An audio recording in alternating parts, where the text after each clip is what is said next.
பிரியமானவர்களே, இயேசு கிறிஸ்து நாமத்தில் உங்களுக்கு என் அன்பின் வாழ்த்துக்கள். எப்படி இருக்கிறீங்க? நல்லா இருக்கீங்களா? ஆண்டவர் கடந்த ஒரு வாரமாக கூட இருந்து அற்புதமாய் நடத்தி கொண்டு வந்திருக்கிறார்ல. மறுபடியும் ஒரு ஜெபிக்கலாம் நிகழ்ச்சியில் நாம் சந்திக்கவும் ஜெபிக்கவும் நமக்கு ஒரு வாய்ப்பை ஆண்டவர் தந்திருக்கிறார். இப்போ ஒரு பக்கம் இயேசு கிறிஸ்து சீக்கிரம் வரப்போகிற செய்தி ரொம்ப பிரபலமாய் சொல்லப்பட்டு வருகிறார். இன்னொரு பக்கத்தில் எழுப்புதல் பல தேசங்களை உண்டாக்கி பரவி கொண்டிருக்கிறது என்ற செய்தி சொல்லப்படுகிறார்.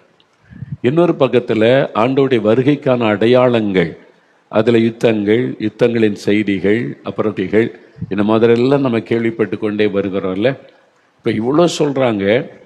அப்போ இயேசு கிறிஸ்து ஏன் சீக்கிரம் வரமாட்டேங்கிறாரு?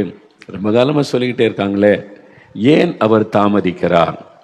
அதை குறித்து தான் இன்றைக்கு நம்ம தியானிக்க போகிறோம். ஏன் ஆண்டவர் தாமதிக்கிறார்? ஏன் வருகை தாமதிக்கிறாரு? இதை குறித்து நம்ம பேசுறதுக்கு முன்னால வசனத்திலிருந்து நான் உங்களோடு பேச போகிறேன். கர்த்தருடைய வசனம் என்ன சொல்லுது, ஏன் தாமதிக்கிறார் என்பதை குறித்து. அதுக்கு முன்னால இப்போ என்ன நடக்கிறது, ஆண்டவர் சொல்லி இருக்கிற அடையாளங்கள் மத்தேயு 24 அதிகாரம் 4-14 வசனம் வரைக்கும் நீங்க வாசிக்கும் போது ஒரு காரியங்கள் சொல்லப்பட்டிருக்கிறாரு. மத்தேயு 4-14 வசனங்கள் வாசித்து பார்த்தீங்கன்னா, அந்த கடைசி காலத்தில் வருகை நகல என்ன யுத்தங்களின் செய்திகளை கேள்விப்படுவீங்க. பூமி அதிர்ச்சிகள் உண்டாகும், கொள்ள நோய் உண்டாகும், ஜனத்திற்கு விரோதமாய் ஜனம் எழும்பும், ராஜ்யத்துக்கு விரோதமாக ராஜ்யம் எழும்பும், பூமி அதிர்ச்சிகள் உண்டாகும்.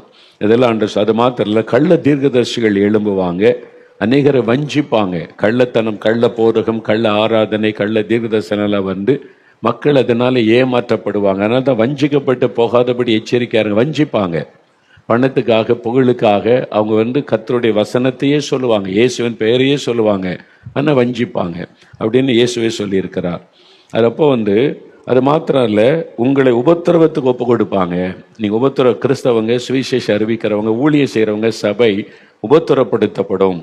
அப்போ உங்களை கொலை செய்வாங்க, என் நாமத்தின் நிமித்தம் சகல ஜனங்களாலும் பகைக்கப்படுவீங்க அப்படிலாம் ஆண்டு சொல்லியிருக்கிறார். இதெல்லாம் ஒரு அடையாளம் என்பதாக.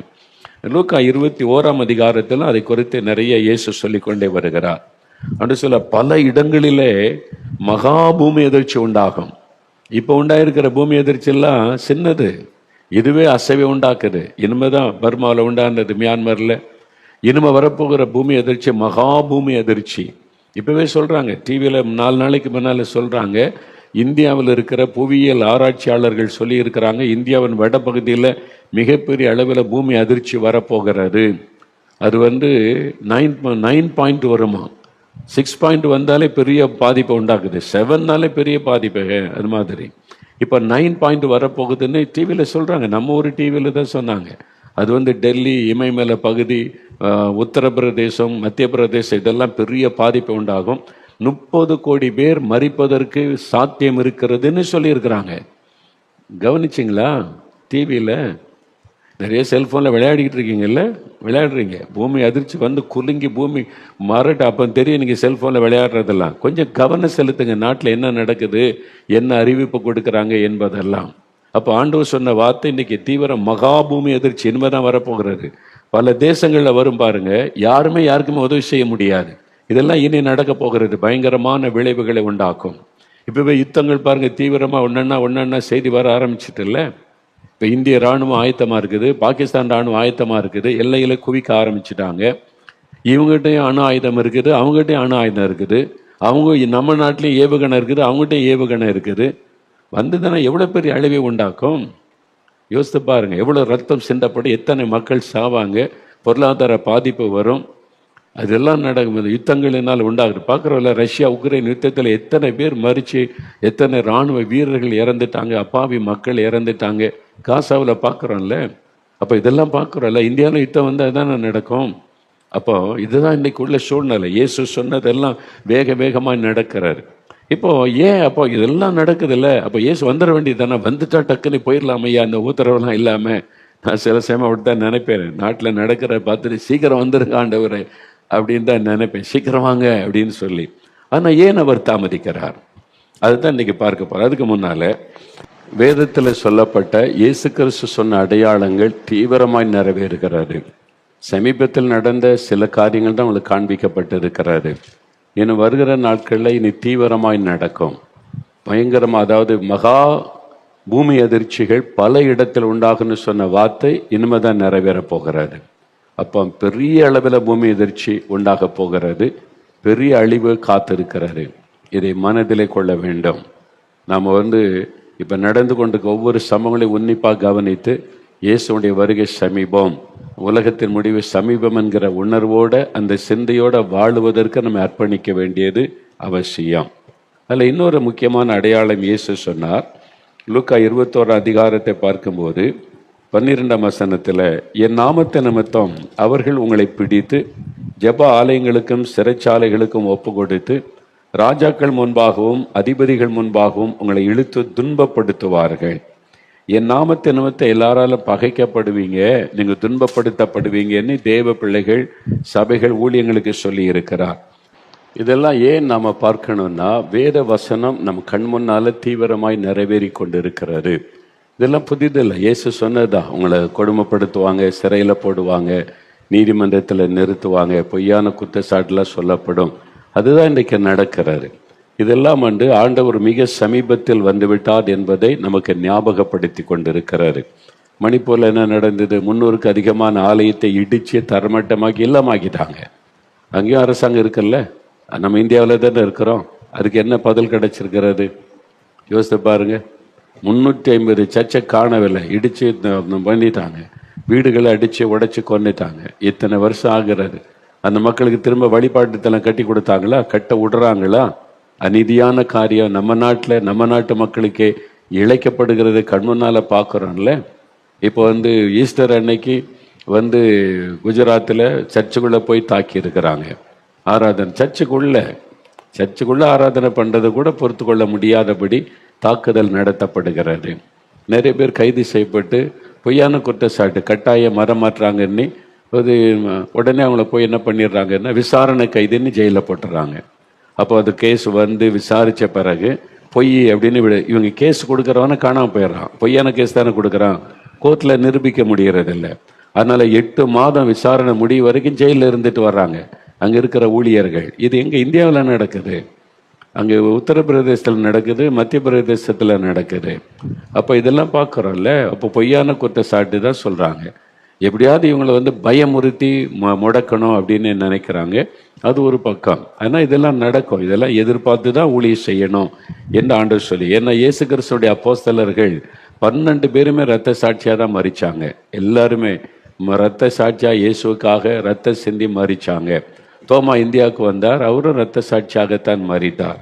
அதனால இதெல்லாம் வேதத்தில் சொல்லப்பட்ட சத்தியங்கள். சரி, இப்போ நம்ம கண் முன்னால ஆண்டவர் சொன்ன அடையாளங்கள் தீவிரமாய் நிறைவேறும் போது ஏன் அவருடைய வருகை தாமதிக்கிறது? ஆண்டவர் என்ன சொல்லுகிறார்? வேதத்தை புரட்டுங்க. 2 பேதுரு 3ஆம் அதிகாரம் 9வது வசனம் வாசிங்க. இந்த வாசிக்கிற நீங்க கவனிங்க. 2 பேதுரு 3வது அதிகாரம் 9வது வசனம் பாருங்க. ஆண்டவர் ஏன் தாமதிக்கிறாரு? இதெல்லாம் நடந்தாலும் வருகை தாமதிக்க என்ன காரணம்? அதை கவனிங்க. வசனத்தை கவனிங்க. 2 பேதுரு 3:9 324வது பக்கம் எடுத்துட்டீங்களா? நான் வாசிக்கிறேன் பாருங்க.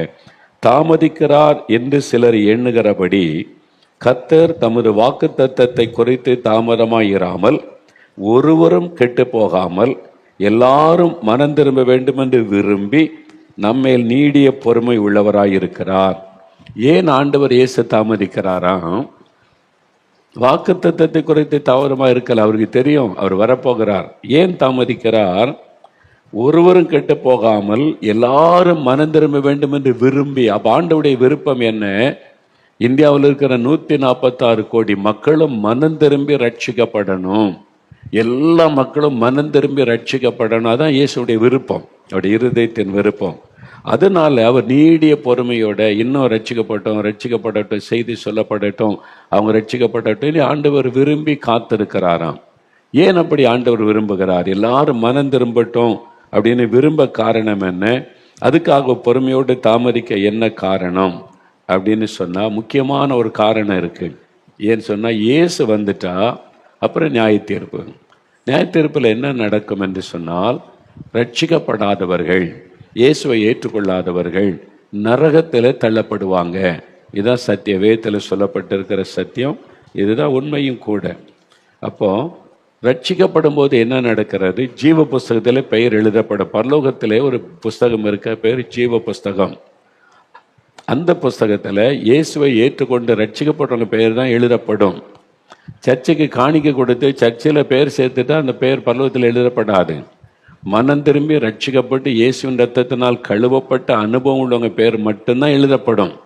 கிறிஸ்துவ பேர் வைக்கிறவங்க அந்த பேரெல்லாம் பரலோகத்தில் எழுதப்படாது. சர்ச்சைக்கு வந்துட்டேன், காணி கொடுக்குற மாதம் தசம் அதை வச்சுலாம் எழுதப்பட மாட்டாது. பணத்தை வச்சுலாம் பரலோகத்துக்கு போக முடியாது, காணிக்க கொடுத்துலாம் பரலோகத்துக்கு போக முடியாது. அது நம்ம ஊழியத்துக்காக செய்யணும், அது அடுத்தது. ஆனால் அதை வச்சுலாம் பரலோகத்துக்கு போக முடியாது. ஜீவ புஸ்தகத்தில் பெயர் எழுதப்படணும். பாருங்கள், வெளிப்படுத்தின விசேஷம் 20ஆம் அதிகாரம் 15ஆம் வசனத்தில், ஜீவ புஸ்தகத்தில் எழுதப்பட்டவனாக காணப்படாதவன் எவனோ அவன் அக்கினி கடலிலே தள்ளப்பட்டான். இதுதான் நரகம். மரணத்துக்கு பிறகு என்னன்னு சிலர் கேள்வி கேட்பாங்கல்ல, ரெண்டு, ஒன்று மோட்சம் அல்லது நரகம். மோட்சம் ஆண்டவர் இருக்கிற இடம், தெய்வ தூதல் இருக்கிறாங்க. அதை பற்றி இன்னொரு நாளில் தெளிவாக நம்ம பார்க்கலாம். இன்றைக்கு நரகத்தை பற்றி தான் நம்ம அறிந்து கொள்ளணும். அப்போ தான் ஏன் ஆண்டவர் வருகை தாமதிக்குதுன்னு அறிந்து கொள்ள முடியும். இப்போ ஜீவ புஸ்தகத்தில் பெயர் எழுதப்படலைன்னா அவங்க அக்கினி கடலிலே தள்ளப்பட்ட அக்கினி கடல். நல்லா அறிந்து கொள்ளுங்க, நரகம் என்பது அக்கினி கடல். இப்போ கடலை பார்க்குறீங்கள, கடலில் போனால் என்ன அலை அலையாக ஒரு தண்ணீர். அதனால் நீங்கள் கொஞ்சம் தண்ணியில் இறங்கி விளையாட முடியும்.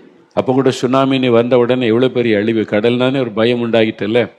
இது நெருப்பாக இருந்தால் எப்படி இருக்கும்? கண்ணு கட்டின தூரம் தண்ணி, அதில் படகுலாம் போது கப்பல் போகுது. நெருப்பாக இருந்ததுன்னா எப்படி இருக்கும்னு நினைக்கிறீங்க? கால் வைக்க முடியுமா? கப்பல் போக முடியுமா? போட்டு போக முடியுமா? ஒன்று செய்யணும். அக்கினி கடல், அதான் நரகம். இந்த அக்கினி கடல் சும்மா சின்ன இடம் கிடையாது. அக்கினி கடல், பெரிய கடலை அது மாதிரி கடல். அப்போ அந்த கடலில் யார் பங்கடைவாங்க? நரகம் என்கிற அக்கினி கடலில். வெளிப்படுத்தின விசேஷம் 21ஆம் அதிகாரம் 8ஆம் வசனத்தில் நீங்கள் பாருங்கள். வெளிப்படுத்தல் 21:8 பாருங்கள். பயப்படுகிறவர்களும் அபிசுவாசிகளும் அருவருப்பானவர்களும் கொலை பாதகரும் விபச்சாரக்காரரும் சூனியக்காரரும் விக்கிரக ஆராதனைக்காரரும் பொய்யர் அனைவரும் இரண்டாம் மரணமாகிய அக்னியும் கந்தகமும் எரிகிற கடலிலே பங்கடைவார்கள். அப்ப நரகம் என்பது வெறும் அக்னி கிடையாது, அக்னியும் கந்தகமும் எரிகிற கடல். அக்னியும் கந்தகமும் யோசித்து பாருங்க. இது ஏதோ ஒரு ஞாபகப்படுத்துதில்ல, தெரியுதா உங்களுக்கு? சோதங்கொமோர பட்டணம் அழிக்கப்படும் போது அக்னியும் கந்தகமும் கொட்டப்பட்டது. கந்தகமும் சேர்த்து நெருப்பையும் கந்தகத்தில் போட்டு பாருங்க, அப்படியே கொதிக்கும். பார்த்துருக்கீங்களா? நெருப்பில் கந்தகத்தை போட்டு பாருங்க, அப்படியே கொதிக்கும், அவ்வளோதான். அப்போ நரகம் என்பது நெருப்பும் கந்தகமும் இணைந்திருக்கிற ஒரு கடல், அக்கினி கடல். இந்த வசனம் சொல்லுது, அக்கினியும் கந்தகமும் எரிகிற கடல். எரிஞ்சுக்கிட்டே இருக்கும், அப்படியே தண்ணி கொதிக்கிற மாதிரி நெருப்பு கொதிச்சுக்கிட்டே இருக்கும் அப்படியே. அதுதான் அக்கினி கடல், அதான் நரகம் என்பது. அப்போ ஒரு மனிதன் ரட்சிக்கப்படலைன்னா அவனுடைய ஆத்மா அதுக்குள்ளே தள்ளப்படும். இயேசுவை ஏற்றுக்கொள்ளலை, ரட்சிக்கப்படலை, பாவத்திலே வாழ்கிறான். குடிகாரங்க, கொலைக்காரங்க, லஞ்சு வாங்குறவங்க, ஊழல் பண்ணுறவங்க, ஏமாத்துகிறவங்க, அப்போ ரட்சிக்கப்படாதபடி, ஆண்டோருக்கு ஒப்பு கொடுக்காதபடி இஷ்டப்படி வாழுகிறவங்க, சர்ச்சைக்குள்ள அரசியல் பண்ணுகிறவங்க, ரட்சிக்கப்படாமல் ஜெபம் பண்ணாமல் வெறும் அதிகாரத்தை பண்ணி கொண்டு சர்ச்சில் வியாபாரம் பண்ணி கொண்டு சர்ச்சை பணத்தை கொள்ளையடித்து கொண்டு சர்ச்சை சொத்தை விற்று சாப்பிட்டு கொண்டு நான் பிஷப்பாக்கும் நான் அதிகாரியாக சொல்கிறவங்க எல்லாருக்குமே நரகம் இந்த அக்கினி கடல் தான். அதான் வசனம் சொல்லுது. அதனால மனம் திரும்பி ரட்சிக்கப்பட்டு ஒரு பரிசுத்த வாழ்க்கைக்கு ஒப்பு கொடுத்துடணும். அப்படி இல்லாட்டா மறிச்ச உடனே அக்னி கடலுக்குள்ளே ஆத்மா பிரவேசித்து விடும். அப்போ ஆண்டவருடைய வருகையில் நடக்க போகிற ஒரு காரியம் நியாய தீர்ப்பு, அப்புறம் நரகத்தின் அக்னி கடல். அப்போ அந்த ஆத்மா அக்னி கடலுக்குள்ள சில சொல்லுவாங்க, ஆண்டவர் ரொம்ப அன்புள்ளவர், அவர் நரகத்தெல்லாம் உண்டாக்கலை, இது இந்த கிறிஸ்தவங்க சும்மா பயமுறுத்துறதுக்காக சொல்றது அப்படின்னு சொல்லுவாங்க. சில கிறிஸ்தவ ஊழியர்களே அவனுக்கு தெரியும் நம்ம நரகத்துக்கு தான் போறோம்னு, அதனால தன்னை சமாதானப்படுத்தி கொள்ள அவனும் சேர்ந்து சொல்லிக் கொள்றான். ஆண்டவர் நரகத்தெல்லாம் உண்டாக்கி இருக்க மாட்டார், அவர் எவ்வளவு அன்புள்ள ஆண்டவர் அப்படி சொல்லுவதை நீங்க கேட்டிருப்பீங்கல்ல. நரகம் மனிதனுக்காக உண்டாக்கப்படலை, முதல்ல அதை புரிந்து கொள்ளுங்க. நமக்காக, மனிதர்களுக்காக ஆண்டவர் நரகத்தின் அக்னி கடலை உண்டாக்கல. பிறகு யாருக்காக உண்டாக்கி இருக்கிறாரு அப்படின்னு சொன்னா இயேசுவே சொல்றார். பாரு, இயேசு போய் சொல்லுவாரா? சொல்ல மாட்டார். இயேசு சொன்னதுதான் அவரே சொல்றார். மத்தேயு 25ஆம் அதிகாரம் 41வது வசனம் பாருங்க. மத்தேயு 25:41 வசனம் வாசிக்கிறேன். அப்பொழுது இடது பக்கத்தில் நிற்கிறவர்களை பார்த்து தேவன், சபிக்கப்பட்டவர்களே, என்னை விட்டு பிசாசுக்காகவும் அவன் தூதர்களுக்காகவும் ஆயத்தம் பண்ணப்பட்டிருக்கிற நித்திய அக்னியிலே போங்கள் என்பார். நல்ல கவனிங்க. அப்ப நரகம், அந்த அக்னி கடல் யாருக்காக உண்டாக்கப்பட்டது? பிசாசுக்காகவும் அவனுடைய தூதர்களுக்காக தான் இதை ஆண்டவர் உண்டாக்கினார். அப்போ உலகத்தை முதல்ல சிருஷ்டித்த போது ஆண்டவர் நரகத்தை உண்டாக்கல, சாத்தானா மாறினான். தேவதூதன் சாத்தானாய் மாறி அவனோடு கூட ஒரு பெரிய கூட்டம், அதான் தேவர்கள் என்று அழைக்கப்படுறவங்க, பிசாசு கூட்டம், கோடிக்கணக்கான பிசாசு கூட்டம், அவங்களெல்லாம் சேர்த்துக்கொண்டு அவங்கெல்லாம் தேவனுக்கு ஒரு இடமா கலகம் பண்ணினவர்கள். அவங்க தான் பிசாசுகளாக அலைந்து கொண்டு இருக்கிறவர்கள். அவங்க தான் மக்களை பயமுறுத்தி அடிமைப்படுத்தி, நான் தான் உன்னை பாதுகாக்கிறது, நான் தான் அந்த தெய்வம் இந்த தெய்வம்னு சொல்லி எனக்கு அதை கொடு இதை கொடுன்னு கேட்டு இதெல்லாம் வாங்குற, குறி சொல்லுவது, இதெல்லாம் செய்கிறது அந்த ஆவிகள், விழுந்து போன சாத்தானும் சாத்தானுடைய தூதர்களும் என்று வேதம் சொல்லுகிறது, நமக்கு பைபிளில் சொல்லுகிறது. அப்போ அந்த பிசாசுக்காகவும் அவனுடைய தூதர்கள் என்று சொல்லப்படுறாங்களே அந்த பேய் கூட்டம், அந்த கூட்டத்துக்காகத்தான் ஆண்டவர் அக்கினி கடலை ஏற்படுத்தினார் என்பதை வசனம் சொல்ல ஆயத்தமாக்கப்பட்டிருக்கிறது. அது பிசாசுக்காக, அவனுடைய தூதர்களுக்காக ஆயத்தம் செய்யப்பட்டது. அப்புறம் இப்படி மனுஷன் உள்ள போறான்னா, சாத்தான் பார்த்தா எங்களுக்காக நரகத்தை ஆண்டவர் உண்டாக்கி இருக்கிறாரு, தனியா போக மாட்டோம், ஆண்டவரால் உண்டாக்கப்பட்ட மனிதர்களை நான் கூட்டமாக கூட்டிக்கிட்டு தான் உள்ள போகணும்னு சொல்லி மனிதர்களை வஞ்சித்து ஏமாற்றி பாவம் செய்ய வைத்து, அவங்க பாவம் செய்து மனம் திரும்பாமல் இயேசுவை ஏற்றுக்கொள்ளாமல் இருந்தால் நரகத்தின் அக்னியில தான் பங்கடைவாங்க. அது சாத்தானுக்கு தெரிந்துதான் மக்களை வஞ்சித்து ஏமாற்றி பாவத்துக்குள்ளாக்கி நரகத்துக்கு போவதற்கு வழி நடத்தி கொண்டே இருக்கிறான். அதை தான் வயசு சொல்லுகிறது. ஒரே ஒரு வழிதான் மோட்சத்துக்கு. இயேசு கிறிஸ்து சொன்னார், நானே வழியும் சத்தியமும் ஜீவனமாய் இருக்கிறேன், என்னை இல்லாமல் ஒருவனும் பரலோகத்துக்கு வர முடியாது. இயேசுவை இல்லாமல் பரலோகத்துக்கு வர்றதுக்கு வழியே கிடையாது. நீங்கள் தானம் தர்மம் பண்ணி வர முடியாது, புண்ணிய ஸ்தலங்களுக்கு போயும் வர முடியாது, ரொம்ப பக்தியாக நடந்து வர முடியாது. பாவத்தை விட்டு மனம் திரும்பி ரட்சிக்கப்படணும். உங்களுடைய பாவத்தை மன்னிக்கிற ஆண்டவரிடத்தில் வந்து அந்த ரட்சிப்பின் சந்தோஷத்தை பெற்று ஜீவ புஸ்தகத்தில் பெயர் எழுதப்பட்டவங்க மட்டும்தான் பரலோகத்துக்குள்ளே போக முடியும். மற்றவர்களின் அக்னி கடலை பங்கடைவாள் என்று வேதம் தெளிவாய் சொல்லி இயேசுவே சொல்லுகிறார். இயேசு மாதிரி நரகத்தை பற்றி பிரசங்கம் பண்ணது வேற யாரும் கிடையாது. அவர் நரகத்தை பற்றி தெளிவாக பேசியிருக்கிறார். அக்னி கடல் என்று ஆண்டவர் பேசி இருக்கிறார். இதை குறித்து இந்த அக்னி கடல் எப்படிப்பட்டது தெரியுமா? நித்திய அக்னியா, அது அழியாது, நித்தியமாக இருக்கும். வானமும் பூமி கூட ஒளிந்து போகும். ஆண்டவர் உண்டாக்குன நரகம் நித்திய காலமாக இருக்கும். மோட்சம் எப்படி நித்தியமோ நரகமும் நித்தியம். அப்படின்னா என்ன அர்த்தம் அப்படின்னு சொன்னால், நரகம் என்பது வேதனை உள்ள ஒரு இடம். லூக்கா 16:23 ஒரு ஐஸ்வர்யவான், இயேசு சொல்றார், ஐஸ்வர்யவான் மரித்து அவன் நரகத்துக்கு கொண்டு போகப்படும் அக்கினி கடலிலே பங்கடைகிறான், வேதனைப்படுகிறான், நரகத்திலே அவன் வேதனைப்படுகிறான். லூக்கா 16:23 வாசிக்கும் போது இயேசு தான் அதை சொல்லுகிறார். இது இயேசு சொன்னது, அதை மறந்துறாங்க. இயேசு கிறிஸ்துவே சொல்லுகிறார். லூக்கா சுவிசேஷம் 16:23 ஆண்டவர் சொல்றதை கவனிங்க. பாதாளத்திலே அவன் வேதனைப்படுகிற போது, பாருங்க, பாதாளத்தில் அந்த நரகத்தின் வேதனையில வேதனைப்படும், அது வேதனை உள்ள ஒரு இடம். பாருங்க 24, அப்பொழுது அவன், தகப்பனாகி ஆபிரகாமே, நீர் எனக்கு இறங்கி லாசருவின் விரலின் நுனியை தண்ணீரில் தோய்த்து என் நாவை குளிர பண்ணும்படி அவனை அனுப்ப வேண்டும், இந்த அக்கினி ஜுவாலையிலே வேதனைப்படுகிறேனே என்றான். பாருங்க, பாதாளத்தில், அது பாதாளம் என்று அழைக்கப்படுகிறது அக்னி. அக்னி ஜுவாலையில நான் வேதனைப்படுகிறேன், எனக்கு நாக்கெல்லாம் வறண்டு போகுது தாகம். அவன் ஒரு டம்ளர் தண்ணி கேட்கல, ஒரு நுனியில விரல்ல ஒரு சொட்டு தண்ணியை கொண்டு வந்து நாக்க நினைச்சா போதும், அந்த அளவுக்கு தாகம். பார்த்தீங்களா, நரகம் எவ்வளவு வேதனை உள்ள ஒரு இடம். அது வேதனை உள்ள இடம். அந்த வேதனை மாறாது, மரணம் வராது. நீங்க அறிந்து கொள்ளுங்க. ஒரு நெருப்பில் ஒரு மனிதனை போட்டோன்னு வைங்களேன், வீட்டில் திடீர்னு தீ பிடிச்சிட்டு, ஒரு ஆள் மேலே தீ பிடிச்சா ஒரு 5 நிமிஷம் 10 நிமிஷம் நெருப்பு எரிஞ்சு ஐயோ அம்மான்னு வாங்க, அவரை இறந்துருவாங்க, அவரது வேதனை போயிடும். நரகத்தின் அக்கினி அப்படி கிடையாது. நரகத்தின் அக்கினியில் போட்ட உடனே 5 நிமிஷத்தில் கருகி செத்துருவான், கிடையாது. அங்கே மரணம் கிடையாது. அங்கே புழு சாகாதுன்னு பைபிளில் இருக்கு. இயேசுவே சொல்ல, புழு சாகாது. அங்கே புழுக்கள் இருக்கும், சாகாது, நெருப்புக்குள்ளேயே அதை நீந்தி கொண்டு இருக்கும். அப்போ அங்கே போடப்படுகிற ஆத்மாவுக்கு மரணம் கிடையாது. ஆனால் வேதனை இருக்கும், தாகம் இருக்கும், புழுக்கள் நெளியும், அதுதான் நரகம் என்பது. நரக வேதனைன்றாங்களே, பயங்கரம். இயேசுவே சொல்றாரு, பைபிள் இருக்குது. கிறிஸ்தவங்க நிறைய பேர் அதை உணர்வதே இல்லை, நரகத்தை பற்றி சிந்திப்பதே இல்லை. என்ன அது நித்திய நரகம். அதுல என்ன, அக்னியும் கந்தகம் எரிகிற கடல். ஆனால் அதுக்குள்ள ஒரு ஆத்மா போயிட்டுன்னு இவங்க பாவம் செய்துட்ட, ஜீவ புஸ்தகத்தில் பேர் இல்லை, நீ நரகத்துக்கு தான் அப்படின்னு போட்டுட்டா, ஒருவேளை அந்த பாவத்துக்கு என்ன தண்டனை 5 வருஷம் 10 வருஷம் கழிச்சு வர முடியுமா? வர முடியாது. நித்தியமான ஒரு அழிவு, நித்தியமான நரகம். அதனால 100 வருஷம் ஆனாலும் அந்த நரகத்துல வேதனைப்பட்டு கதறிக்கொண்டு அழுகையும் பற்கடிப்பும்.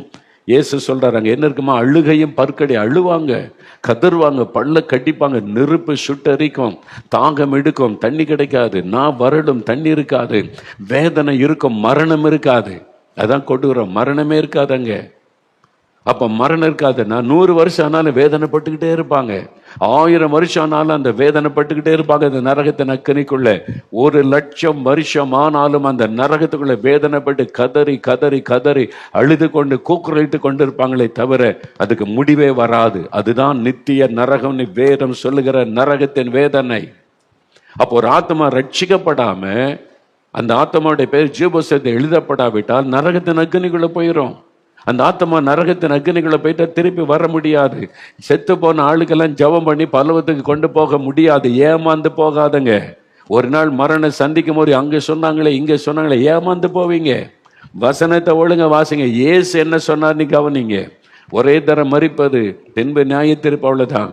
மரிச்ச பிறகு ஒரு ஆளை நீங்க எத்தனை ஜெபம் பண்ணி தலைகிழன்னு ஜெபிச்சாலும் நரகத்திலிருந்து வெளியே கொண்டு வர முடியாது, மோட்சத்துக்கு கொண்டு போக முடியாது.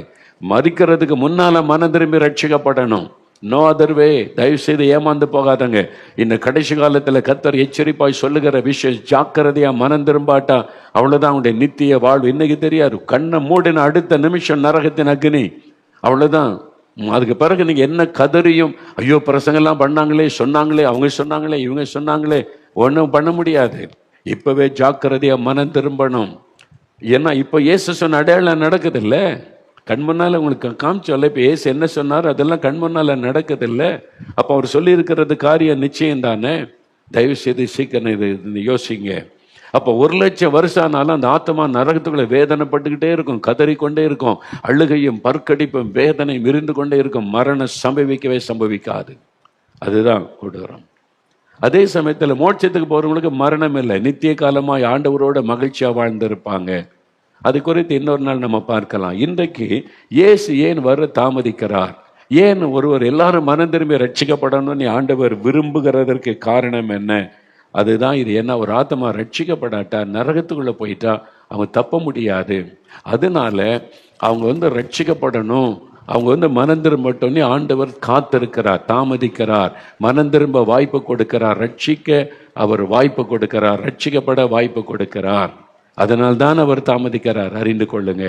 ஐயோ இந்த ஜனங்க சுவிசேஷம் சொன்னா ரட்சிக்கப்பட்டுருவாங்களே, இவங்க இன்னும் ரட்சிக்கப்பட்ட நல்லா இருக்குமே, நரகத்தில் போயிடக்கூடாதே, ஆண்டவர் அதுக்கு தான் தாமதித்து கொண்டு இருக்கிறார். அப்போ நாம என்ன செய்யணும்? அப்போ ஆண்டவருடைய விருப்பம், அதுக்கு என்ன செய்யணும்? ஆண்டவர் 2 காரியம் ஆண்டவர் எதிர்பார்க்கிறார். நாம் சபை, பாஸ்டர்மார்கள், சபை நடத்துறவங்க, நீங்க இதுல கவனம் செலுத்தாட்டா நியாய தீர்ப்பு நாள்ல நீங்க கர்த்தருக்கு முன்னால வெட்கப்பட்டு போயிருவீங்க. தயவு செய்து வசனத்தை தெளிவா கவனிங்க. இயேசு என்ன சொல்லுகிறார்? ஆவியானவர் என்ன எழுதி வைத்திருக்கிறார்? 1 தீமோத்தேயு 2 அதிகாரத்துல 4வது வசனம் பாருங்க. 1 தீமோத்தேயு 2 அதிகாரம் 4ஆம் வசனத்துல, எல்லாரும் ரட்சிக்கப்படவும் சத்தியத்தை அறிகிற அறிவை அடையவும் தேவன் சித்தமுள்ளவராயிருக்கிறார். எல்லாரும் ரட்சிக்கப்படணும், சத்தியத்தை அறியணும், இதுதான் அவருடைய ஏக்கம். எல்லாரும் மனம் திரும்பிடணும். ஏன்னா நான் வந்துட்டா நரகம், அதுல தள்ளப்பட்டுட்டா அவங்க தப்ப முடியாது. அதனால அவர் தாமதிக்கிறார். ரட்சிக்கப்பட்டுட்டோம். இன்னைக்கு தினந்தோறும் ஜனங்க ரட்சிக்கப்படுறாங்கல்ல. நாம் அனுப்பியிருக்கிற மிஷினரிகள் மூலமாக ஒவ்வொரு மாதமும் ஆயிரக்கணக்கான பேர் ரட்சிக்கப்படுறாங்க. சேலத்தில் கூட்டம் நடத்துகிறோம், ஈரோட கூட்டம் நடத்துகிறோம். ஆயிரக்கணக்கான மக்கள் கண்ணீரோட மனம் திரும்பி ஒப்பு கொடுத்து ரட்சிக்கப்படுறாங்கல்ல. அதனால தான் ஆண்டவர் தாமதிக்கிறார். இன்னும் கொஞ்சம் பேர் ரட்சிக்கப்பட்டோம், இன்னும் மக்கள் ரட்சிக்கப்படட்டும். அவர் ஆத்திரமெல்லாம் ஜனங்கள் ரட்சிக்கப்படணும்னு. நீங்க சபை நடத்துகிற இடத்துல, கிராமத்தில், பட்டணத்தில் எத்தனை குடிகாரங்க, துன்மார்க்கர்கள், அவங்கெல்லாம் ரட்சிக்கப்படணுமே, ரட்சிக்கப்பண்ணி ஆத்திரம் இருக்குது அவங்களுக்கு, அந்த பாரம் இருக்குது அவங்களுக்கு. அவன் தான் உண்மையான ஊழியக்காரன். இயேசுடைய விருப்பம், அவருடைய ஏக்கம். ஏன் அந்த பாரம் அவருக்கு? அவங்க அழிஞ்சுதான் நரகத்துக்குள்ள போயிடுவாங்களே, அவங்க ரட்சிக்கப்படணுமே, எல்லாரும் மனம் திரும்பணுமே. 1 தீமோத்தேயு 2:4 எல்லாரும் ரட்சிக்கப்படவும் சத்தியத்தை அறிகிற அறிவை அடைவும் தேவன் சித்தமுள்ளவர், அதாவுடைய விருப்பம். அப்ப எல்லாரும் ரட்சிக்கப்படணும்னு கர்த்தர் விரும்புகிறார். யாருமே நரகத்துக்கு ஒரு ஆத்மா நரகத்தில் போவதை ஆண்டவர் விரும்பவில்லை. இப்போ உங்கள் தெருவில் இருக்கிறாங்க, உங்களை அன்பாக பார்க்குறாங்க, எவ்வளோ பக்தியாக இருக்கிறாங்க, தோத்தர சொல்கிறாங்க, பலகாரெல்லாம் வீட்டுக்கு கொடுத்து விட்றாங்க, அவங்க ரட்சிக்கப்படலை, எங்கே போவாங்க? உங்களுக்கு சம்மதமா? உங்கள் சர்ச் இருக்கிற தெருவில் இருக்கிறாங்க, உங்களை பார்த்து பாஸ்டர்னு கும்பிடுறாங்க, வணக்கம் செலுத்துகிற மரியாதை கொடுக்குறாங்க, உங்களை நேசிக்கிறாங்க, உங்களுக்கு ஒரு பலகாரம் கூட செஞ்சு கொடுக்குறாங்க, அவங்க இன்னும் இயேசுவை ஏற்றுக்கொள்ள ரட்சிக்கப்படலை. ஏன்னா நீங்கள் சொல்லலை அவங்களுக்கு இயேசுவை பற்றி. இப்போ அவங்க நரகத்துக்கு போகிறது உங்களுக்கு சம்மதமா? இப்போ இயேசு வந்துட்டு அவங்க நரகத்தில் தானே வேதனைப்படுவாங்க. அப்போ என்ன சொல்லுவாங்க? இந்த பாஸ்டர் எங்கள் பக்கத்தில் தான் சபை நடத்தினார், பக்கத்தில் தான் இருந்தார், அவர் மட்டும் ஜெபம் பண்ணி கொண்டு இருந்தார், பாட்டு பாடி கொண்டு இருந்தார், எங்களுக்கு இயேசு பற்றி சொல்லலையே, எங்களுக்கு சொல்லியிருந்தால் நாங்களும் ரட்சிக்கப்பட்டிருப்பேன். அப்போ நரகத்துக்கு ஒரு காரணமே இந்த ஊழியக்காரன் தான் சொல்லுவாங்கல்ல, உங்களையும் என்னையும் குற்றப்படுத்துவாங்கல்ல. யோசிங்க, அவங்க அதானே சொல்லுவாங்க. அதனால தான் ஆண்டவர் சொல்லுகிறார். சென்னையில் ஒரு சகோதரர் நல்ல ஆவிக்குரிய சபைக்கு ரட்சிக்கப்பட்டவர், அபிஷேகம் பெற்றவர், அந்நிய பாஷை பேசுவார், நல்ல சபைக்கு போகிறவர். அவர் ஒரு ஆஃபீஸில், கவர்மெண்ட் ஆஃபீஸில் வேலை செய்கிறார். அங்கே ஒரு பிராமண சகோதரர் இருந்தார். 2 பேர் ரொம்ப ஃப்ரெண்ட்ஸு. என்ன பக்கத்து சீட்டில் வேலை செய்கிறார், ரொம்ப காலமாக ஃப்ரெண்ட்ஸு. ஒன்றா உட்காந்து சாப்பிடுவாங்க, ஈவினிங் ஆனால் ஒன்றா போய் டீ குடிப்பாங்க, காஃபி குடிப்பாங்க. அவங்க வீட்டில் ஒரு விசேஷனா இவங்களை கூடுவார், இவங்க வீட்டில் விசேஷனா வருவார். ரொம்ப ஃப்ரெண்டு, பல வருஷமாக ஒன்றா வேலை செய்கிறாங்க. அவர் பிராமண சகோதரர். அவங்கெல்லாம் ரொம்ப பக்தியாக இருப்பாங்க, ஆச்சாரமாக இருப்பாங்க, ரொம்ப மாதிரி பாவத்துக்கெல்லாம் இடம் கொடுக்காம நல்லா வாழணும்னு நினைக்கிறவங்க அந்த மக்கள். அந்த மாதிரி ஒரு சகோதரர். ஒரு நாள் இந்த கிறிஸ்தவ நண்பர் ஒரு நாள் ஒரு தரிசனம் கண்டார். தரிசனம் என்னன்னு சொன்னால், இது அவரே சொன்னது ஒரு மீட்டிங்கில் சென்னையில், நான் கேட்டது நேரில். அவர் ஒரு தரிசனம் கண்டார். என்னன்னா, அந்த பிராமண சகோதரர் அவர் மரிச்சிட்டார், அவருடைய ஆத்மா எடுத்துக்கொள்ளப்படுகிறாரு. அவர் போய் மோட்சத்தின் வாசலில் போய் நிற்கிறார். அங்கே ஜீவ புஸ்தகத்தில் பெயர் இருக்கான்னு பார்த்து தான் உள்ளே அனுப்பிக்கிட்டே இருக்கிறாங்க. தேவதூதர்கள் எல்லாத்தையும் ஒழுங்குபடுத்துகிறாங்க. இவர் போய் நிற்கிறார். அப்புறம் தன் பேரை சொல்கிறார். அவங்க தேடி பார்த்துட்டு, உங்கள் பேர் இங்கே இல்லை, நீங்கள் மோட்சத்துக்குள்ளே போக முடியாது, நீங்கள் அக்னி கடல் நரகத்துக்குள்ளே தான் போகணும் அப்படின்னு சொல்லி. இவர் சொல்கிறார், நான் கடவுள் நம்பிக்கை உள்ளவங்க, நான் ரொம்ப தெய்வ பக்தியோடு தினமும் தெய்வத்தை தொழுது கொண்டு வந்தேனே, கடவுள் நம்பிக்கை, நான் கடவுள் இல்லைன்னு சொல்கிறாள் இல்லை, கடவுள் நம்பிக்கை இருக்கிறதுனால மோட்சத்துக்குள்ள போய்விட முடியாது. இல்லைங்க, நான் வேலையிலலாம் உண்மையாக இருந்தேன், கவர்மெண்ட்டில் வேலை செஞ்சேன், நான் லஞ்சமே வாங்கினதில்லை, நான் நேர்மையாக நடந்தேனே, நேர்மையாக நடக்கிறதுனால ஒரு ஆள் பரலோகத்துக்கு போக முடியாது. இல்லைங்க, நான் பரிசுத்தமாக எவ்வளோ வாழ பிரயாசப்பட்டேன், பீடி சிகரெட் கூட பிடிச்சது இல்லைங்க, நான் ரொம்ப ஒழுக்கமாக நடந்தேன், ஒழுக்கமாக நடந்தவன், ஒழுக்கக்கேடானதெல்லாம் செய்யலை. நீங்கள் ஒழுக்கமாக இருந்ததுனால பரலோகத்துக்கு போயிட முடியாது தேவதூதன் சொல்கிறான். இவர் சொல்றதுக்கெல்லாம் அதனால பரலோகத்துக்கு போக முடியாது, அதனால மோட்சத்தில் போக முடியாது, உங்களுக்கு நரகம்தான் சொல்லுகிறான். இவர் ஒன்னா சொல்லி பார்க்குறாரு, கேட்கல. அப்போ அவர் கேட்டார் கோபத்தோட, சரி அப்போ யார் தான் பரலோகத்துக்கு போவா, பரலோகத்துக்கு போறதுக்கு என்னதான் செய்யணும் அப்படின்னு சொன்ன ஒன்னே ஒண்ணுதான், இயேசு கிறிஸ்துவை உள்ளத்தில் ஏற்றுக்கொண்டிருக்கணும், அவர் மூலமா பாவ மன்னிப்பை பெற்றிருக்கணும். அவர் ஒருவர் தான் மோட்சத்துக்கு வழி. மனிதனுடைய பாவத்துக்காக சிலுவையில மரித்து பலியாகி ரத்த சிந்தி உயிர்த்தெழுந்தவர் அவர் ஒருவர் தான். அவர் மூலமா தான் பரலோகத்துக்கு போக முடியுமே தவிர வேற எதன் மீது இல்லை. என்ன நீங்க அனுபவத்தை சொல்லலாம், பக்தியா இருக்கலாம், சன்மார்க்கமா இருக்கலாம், நீங்க நீதியா இருக்கலாம், ஒழுக்கமா இருக்கலாம், அதெல்லாம் வச்சு பரலோகத்துக்கு போக முடியாது. இயேசுவை உள்ளத்துல ஏற்றுக்கொள்ளணும் ரட்சகராக, அதான் ஒரே வழி. உடனே அந்த மோட்சத்தின் வாசல்ல நின்று அவர் கத்தினார், அப்படியானால் நான் இன்றைக்கு மோட்சத்தை இழந்து நரகத்துக்கு போவதற்கு காரணம், என் பக்கத்து சீட்டில் ஒரு கிறிஸ்தவன் இருந்தானே, 25-30 வருஷமா எனக்கு நண்பனாய் இருந்தானே, அவன் தான் நான் நரகத்துக்கு போவதற்கு காரணம் அப்படின்னு சத்தமிட்டான். அவன் எனக்கு சொல்லலையே, இத என் கூட உட்காந்து சாப்பிட்டான், காப்பி குடிச்சான், எல்லாம் பண்ணான், இயேசுதான் வழின்னு சொல்லலையே. அவன் சொல்லியிருந்தான், நான் ஏற்றுக்கொண்டிருப்பேனே. அப்ப நான் நரகத்துக்கு போக காரணம் அந்த கிறிஸ்தவன் தான் அப்படின்னு சத்தமிட்ட உடனே இவர் முழிச்சிட்டார். தரிசனம் முடிஞ்சிட்டா, சொப்பனை எழும்பினார். எழும்பி படுக்கையில உட்கார்ந்து யோசித்தாரு. அப்ப ஆண்டவர் பேசினார், நீ உன் ஃப்ரெண்டு கிட்ட என்னென்னவோ கதெல்லாம் பேசின, அவன் எவ்வளோ பெரிய நண்பன், உன் மேலே எவ்வளோ ஒரு அன்பு வச்சிருக்கிறான், உன் வீட்டுக்கெல்லாம் வர்றான், உனக்கு பலகாரம்லாம் கொடுக்குறான், எவ்வளோ அன்பானவன். ஆனால் அவனுக்கு இயேசுவை பற்றி சொன்னியா நீ? ரட்சிப்பை பற்றி சொன்னியா நீ? அப்போ அவன் நரகத்து போ காரணம் நீ தான். நல்லா யோசித்து கொள்ளுங்க. கிறிஸ்தவர்களே, ரட்சிக்கப்பட்டவர்களே, பாஸ்டர்மார்களே, ஊழியர்களே, என்னை சேர்த்து தான் சொல்றேன். சுவிசேஷகர்கள் என்று சொல்லிக்கொண்டு சுவிசேஷமே சொல்லாம வீடு வீடா சுத்தி கொண்டு இருக்கிறீங்க காணிக்கைக்காக. ஒரு நாளுக்கு சுவிசேஷம் சொல்லுவதில்லை. எங்க போய் நிற்பீங்க வருகையில்? எந்த மூஞ்ச வச்சுக்கிட்டு இயேசுவை போய் சந்திப்பீங்க? எத்தனை பேருக்கு சொன்ன? எத்தனை பேரை நரகத்திலிருந்து மீட்டு மோட்சத்துக்குள்ள நடத்தினேன்னு ஆண்டவர் கேட்பார் இல்ல? இல்ல சபை நடத்துறதா வேலை. சபை நடத்துறதுன்னா என்ன அர்த்தம்? சுவிசேஷத்தின் வேலைக்காகவும். வாசிங்க எபேசியர்ல 5 விதமான ஊழியமும் சுவிசேஷத்தை அறிவிக்கிற பொறுப்பும் இருக்கிறது. ஒரு சபை சுவிசேஷம் அறிவிக்காவிட்டால் அந்த சபை டேஞ்சர்ல இருக்குன்னு அர்த்தம். ஒரு ஊழியக்காரன் பாஸ்டரா இருக்கலாம், நீங்க அப்போஸ்தலரா இருக்கலாம், தீர்க்கதரிசியா இருக்கலாம், சுவிசேஷம் அறிவிக்காவிட்டால் நீங்க டேஞ்சர் ஜோன்ல இருக்கீங்கன்னு அர்த்தம். ஆண்டவர் கேட்பார்ல கணக்கு. உனக்கு எதுக்கு நான் அவனை அழைச்சேன், எதுக்கு சபை கொடுத்தேன்னு கேட்பார்ல. நான் பாட்டு பாடி டான்ஸ் ஆடிக்கிட்டே இருப்பேன். இருப்பியா நீ? வந்து ஆடு நரகத்தில். அங்கேதான் ஆட்டெல்லாம் இருக்குது. நரகத்தில் எல்லாம் அழுது கொண்டே ஆடுவாங்க. ஒன்றா இருக்க முடியாது. அலைகள், நக்கினி அலைகளுக்குள்ள வந்து. ஆத்மாக்களுக்கு சுவிசேஷம் சொன்னியா? பாவ மன்னிப்பை பற்றி சொன்னியா? மனம் திரும்புதலை பற்றி சொன்னியா? ரட்சிப்பை பற்றி சொன்னியா? இயேசுதான் வழி, இந்த பாவ மன்னிப்பை பெறணுன்ற செய்தியை நீ சொன்னியா? நீ கேட்பார்ல ஆண்டவர். இயேசு என்ன பிரசங்கம்? மனம் திரும்புங்கள், பரலோகராஜ்ய சமீபத்தில் அதான பிரசங்கம் பண்ணினார். சீசர்கள் அதான பிரசங்கம் பண்ணாங்க. எங்கும் உள்ள ஜனங்களும் மனம் திரும்ப வேண்டும் என்று கட்டளை கொடுக்கிறார். அதான பிரசங்கம் பண்ணாங்க. அன்னைக்கு அப்போஸ்தலர் ஊர் ஊரா என்ன பிரசங்கம் பண்ணாங்க? மனம் திரும்புதலை பற்றி பிரசங்கம் பண்ணதுனால தான் சிலுவையில் அறையப்பட்டாங்க, இரத்த சாட்சியா மரிச்சாங்க, அவங்க பாடுபட்டாங்க. யோசிங்க. அப்ப ஆண்டவர் என்ன இது ஏன் தாமதிக்கிறார்? எல்லாரும் மனம் திரும்பட்டும், ரட்சிக்கப்படட்டும், ஒருத்தராவது நரகத்துக்கு அந்த ஆத்திரம் அவருக்கு. அதனால தான் கண்ணீர் வடிக்கிறார். அழுது ஜெபிச்சு அவனுக்கு கிண்டலா இருக்குல்ல.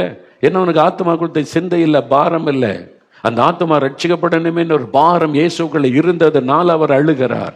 அந்த பாரம், இயேசுவின் பாரம் நமக்குள்ள வந்தா அந்த அழுகையும் அந்த பாரம் ஆத்மா ரட்சிக்கப்படணும் எண்ணம் வரும். பவுல் சொல்லுகிறார், நான் மிகுந்த கண்ணீரோடு ஊழியம் செய்தேன், கர்ப்ப வேதனைப்படுகிறேன். ஒரு ஆத்மாக்குள்ள இயேசு உருவாக கர்ப்ப வேதனைப்படுகிறேன். அப்ப என்ன செய்யணும்? முதல்ல ஜெபம். அதான் ஆண்டவர் சொல்றாரு, ஜெபிங்க. 1 தீமோத்தேயு 2:1 நான் பிரதானமாய் சொல்லுகிற புத்தி என்னவெனில், இது யார் எழுதினது? பரிசுத்த ஆவியானவர் பவுலை கொண்டு விசுவாசிகளுக்கு எழுதினார். இயேசுவை பின்பற்றுகிற சீஷர்களுக்கு எழுதினார். உங்களுக்கும் எனக்கும் எழுதினார். நான் பிரதானமாய் சொல்லுகிற புத்தி என்னவெனில், எல்லா மனுஷருக்காகவும் விண்ணப்பங்களையும் ஜபங்களையும் வேண்டுதல்களையும் சோத்திரங்களையும் பண்ண வேண்டும். எல்லா மனிதருக்காக, உங்க கூட வேலை பார்க்குறவங்க, கூட படிக்கிறவங்க, கூட பிஸ்னஸ் பண்றவங்க, உங்க தெருவில் இருக்கிறவங்க, கிராமத்தில் உள்ளவங்க, உங்க பட்டணத்தில் உள்ளவங்க, உங்க மாநிலத்தில் உள்ளவங்க, உங்களுக்கு தெரிந்தவங்க, சொந்தக்காரங்க, எத்தனை பேர் இயேசு அறியாம இருக்கிறாங்க, எல்லா மனிதருக்காக நீங்க ஜெபிக்கணும். என்ன ஜெபிக்கணும்? அதான் சொல்லப்போ எல்லா மனிதரும் ரட்சிக்கப்படவும் சத்தியத்தை அறிகிற அறிவை அடையவும் ஜெபிக்கணும் 4ஆம் வசனத்துல. அப்ப எல்லாரும் ரட்சிக்கப்படணும், இயேசுவை அறியணும், சத்தியத்தை அறியணும் என்பதற்காக நம்ம ஜெபிக்கணும். அது முதலாவது காரியம். நீங்க ஜெபிச்சா அவங்க தொடப்படுவாங்க. நம்ம அழுது ஜெபிச்சோம்ல, இவ்வளவு நாள் ஜெபிக்கிறோம்ல, பலன் தான் பாருங்க. இப்ப அறுவடை. சேலத்தில் எவ்வளவு மக்கள் கண்ணீரோடு ஒப்பு கொடுத்தாங்க தெரியுமா? இப்போ மதுபான பழக்கம், பாவ பழத்து ஓப்பன் மைதானத்தில் மதுபானத்துக்கு அடிமை, போத வஸ்துகளுக்கு அடிமை, எனக்கு விடுதலை வேணும், பாவம் நீ உணர்றேன், வந்து ஒப்பு கொடுங்கன்னா ஆயிரக்கணக்காக வந்து ஒப்பு கொடுக்குறாங்க ஐயா.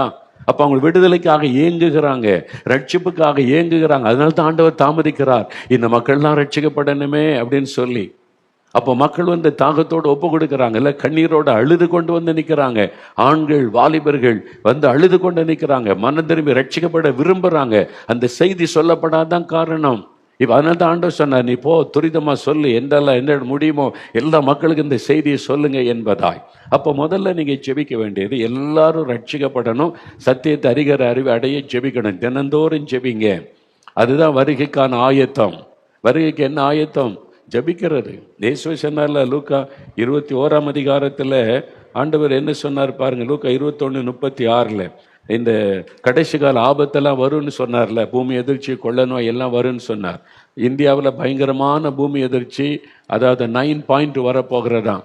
அந்த அளவுக்கு ஒரு பெரிய பாதிப்பு வரும். டிவியில் நம்ம ஊர் தமிழ் சேனலில் தான் பேசினாங்க, டிவி சேனலில். யாரும் ஒருத்தர் யூடியூப்பில் சும்மா உட்காந்து கற்பனையை பேசினது இல்லை. தெளிவாக சொன்னாங்க.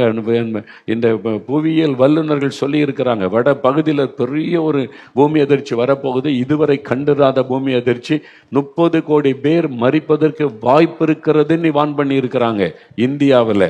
இதுதான் இயேசு சொன்னார், மகா பூமி அதிர்ச்சி உண்டாகும். அப்ப இதுக்கு தப்புன்னா என்னங்க வழி?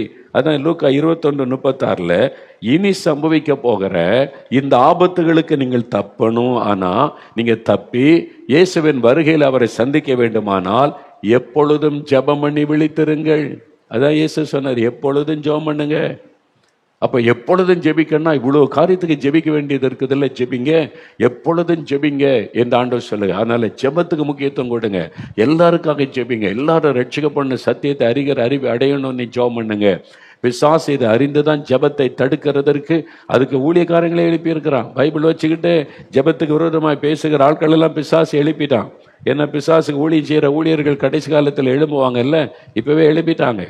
அது மாதிரி செய்து கொண்டிருக்கிறார். நீங்க நாம் வஞ்சிக்கப்படாதபடி எச்சரிக்கை இருக்கணும். 2வது, மார்க் 16:15 இயேசு சொன்னார், உலகமெங்கும் போய் சர்வ சிருஷ்டிக்கும் சுவிசேஷத்தை அறிவிங்க.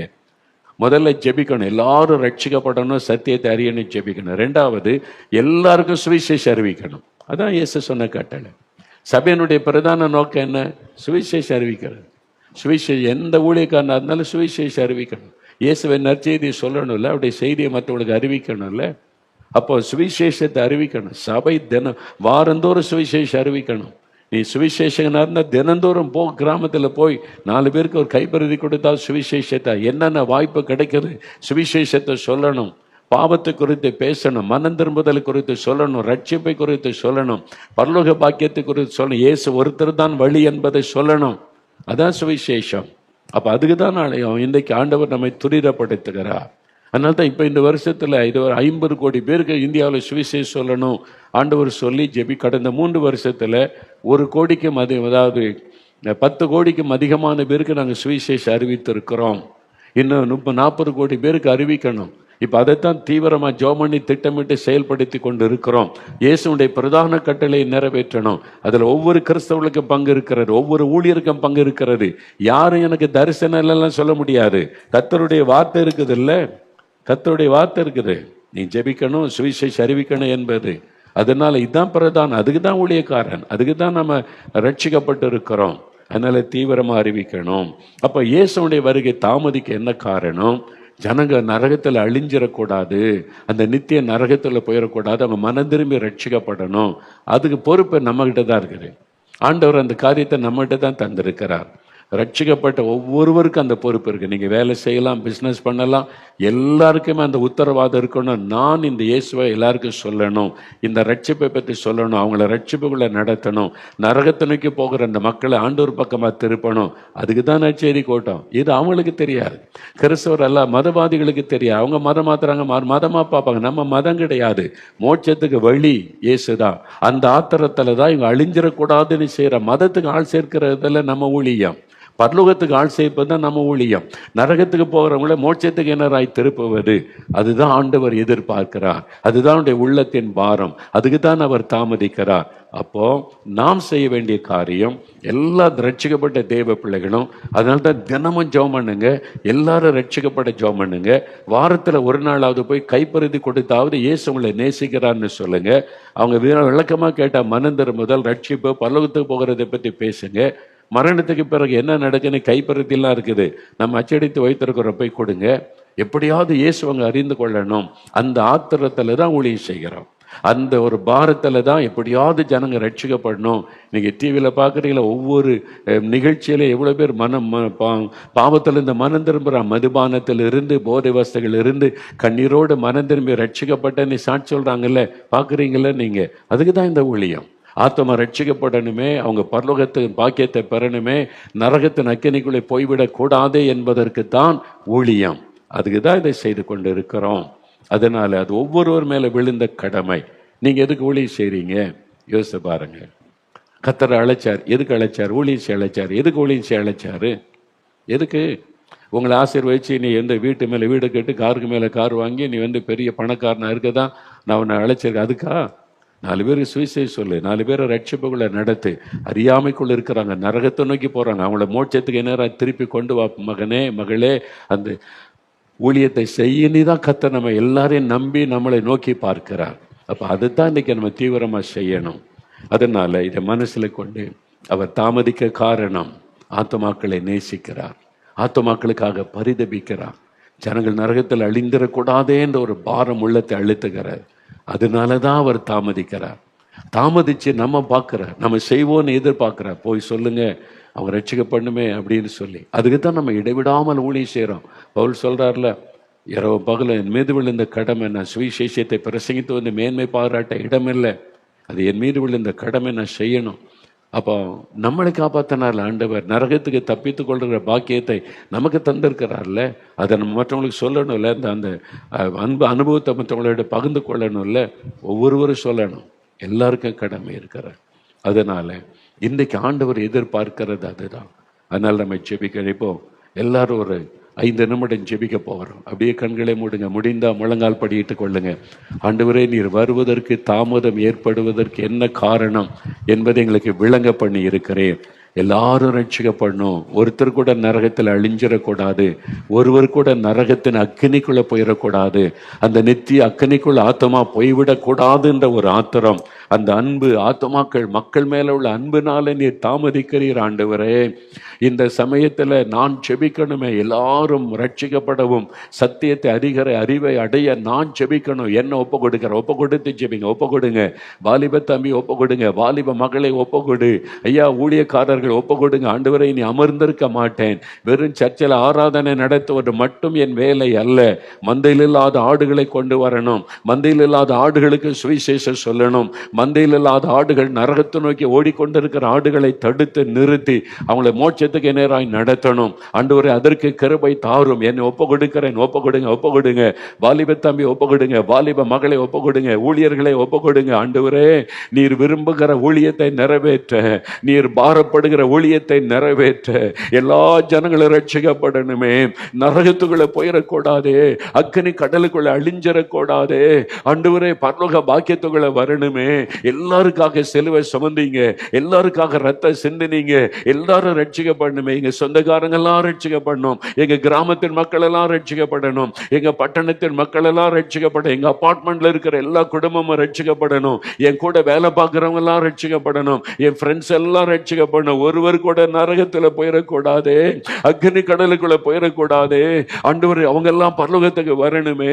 நான் அவங்களுக்காக ஜெபிக்கிறேன், மனம் திரும்புதலுக்காக ஜெபிக்கிறேன், சத்தியத்தை அறிவதற்காக ஜெபிக்கிறேன். நீங்க அவங்களை தொடரணும், அவங்களை சந்திக்கணும், அவங்களை வெளிப்படுத்தணும். அவங்க ஒருவராவது நரகத்தின் அக்னியில போயிடக்கூடாது. நான் அதற்காக ஜெபிக்கிறேன், ஜெபிக்க ஒப்பு கொடுக்கிறேன். இன்று முதல் இந்த பாரம் என் உள்ளத்தில் வரட்டும், என்னை ஒப்பு கொடுக்கிறேன். ஆண்டவரே, நாங்க அறிவிக்கணுமே, அறிவிக்கணுமே, அவங்களுக்கெல்லாம் சொல்லணுமே, இந்த நற்செய்தியை சொல்லணுமே, பரலோக பாக்கியத்தை குறித்து சொல்லணுமே, பாவ மன்னிப்பை தரக்கூடிய இயேசுவை அறிவிக்கணுமே. எல்லாருக்கும் சுவிசேஷத்தை அறிவிங்கன்னு சொன்னீரேன். நான் சுவிசேஷத்தை அறிவிக்காத இருந்தால் எனக்கு ஐயோ என்று பவுல் சொன்ன மாதிரி அந்த சாபத்துக்குள்ள அநேக கிறிஸ்தவங்க நாங்க இருக்கிறோமே. அறிவிக்கணும் ஆண்டவரே. இயேசுவை அறிவிக்காவிட்டால் அது சாபம், இயேசுவை அறிந்தும் அறிவிக்காவிட்டால் அது சாபம். நான் இயேசுவை அறிவிக்காவிட்டால் அது எனக்கு ஐயோ என்று பவுல் சொல்லுகிறார். நீங்க அது ஒரு சாபத்தை குறிக்கிற வார்த்தை. ஆண்டவரிடத்தில் சொல்லுங்க, ஆண்டவரே, நானும் மற்றவங்களுக்கு அறிவிப்பேன், சொல்லுவேன், அட்லீஸ்ட் ஒரு கைப்பறதியாவது கொடுப்பேன், ஒரு புஸ்தகமாவது வாங்கி கொடுத்து இயேசுவை அவங்க அறிந்து கொள்ள செய்வேன் என்று சொல்லுங்க, சொல்லுங்க. ஒவ்வொருவரும் ஒப்பு கொடுங்க, ஒப்பு கொடுங்க. அப்படியே வலதுகரம் உயர்த்தி, ஆண்டவரே, இன்றைக்கு இந்த வார்த்தைகளை கேட்கிற எங்களோடு நீர் பேசுகிறீர், ஒவ்வொருவரோடும் பேசுகிறீர். நீர் வருவதை தாமதிப்பதற்கு என்ன காரணம் என்பதை விளங்க பண்ணினீர். ஒருவராவது கெட்டு போகக்கூடாது, ஒருவராவது நரகத்தில் போயிடக்கூடாது, அந்த அக்கினி கடலிலே போயிடக்கூடாது. எல்லாரும் ரட்சிக்கப்பட்ட பரலோகத்துக்கு வரணும்னு நீங்க விரும்புறீங்க. அந்த விருப்பத்தை நான் நிறைவேற்றணும், நாங்க நிறைவேற்றணும். அதற்காக நான் ஜெபிக்கணும், சுவிசேஷத்தை சொல்லணும், ஜனங்களை பரலோகத்துக்கு நேராய் நடத்தணும். அதற்கென்று ஒப்பு கொடுக்கிற ஒவ்வொருவர் மீதும் உம்முடைய அபிஷேகத்தை ஊற்றுங்க, உம்முடைய வல்லமையை ஊற்றுங்க. ஒவ்வொருவருக்குள்ள இந்த பாரம் பெருகட்டும். எப்படி ஆகிலும் ஜனங்களை பரலோகத்துக்கு நேராய் வழி நடத்த வேண்டும் என்ற பாரம் பெருகட்டும். எல்லாருக்குள்ள இந்த தரிசனம் உண்டாகட்டும், எல்லாருக்குள்ள இந்த ஆத்திரம் உண்டாகட்டும். இயேசுவின் விருப்பத்தை நிறைவேற்றுகிற சிந்தை உண்டாகட்டும். சுவிசேஷத்தை அறிவிக்கிற சிந்தை எனக்கு தாரும், எங்களுக்கு தாரும், எங்கள் எல்லாருக்கும் தாரும், எங்கள் சபையில தாரும், எல்லா ஊழியர்களுக்கும் தாரும். ஆண்டவரே, நாங்கள் தீவிரமாய் வேகமாய் இந்த சுவிசேஷ செய்தியை சொல்ல எங்களை அர்ப்பணிக்கிறோம், எங்களை ஒப்பு கொடுக்கிறோம். கிருபை தாரும், பலன் தாரும், உதவி செய்யும். ஆண்டவரே, எங்களோடு பேசினீர், எங்களை உணர்த்தினீர், எங்களை அர்ப்பணிக்க வைத்தீர். உமக்கு நன்றி. இயேசு கிறிஸ்துவின் நாமத்தில் ஜெபிக்கிறோம் பிதாவே. ஆமென், ஆமென்.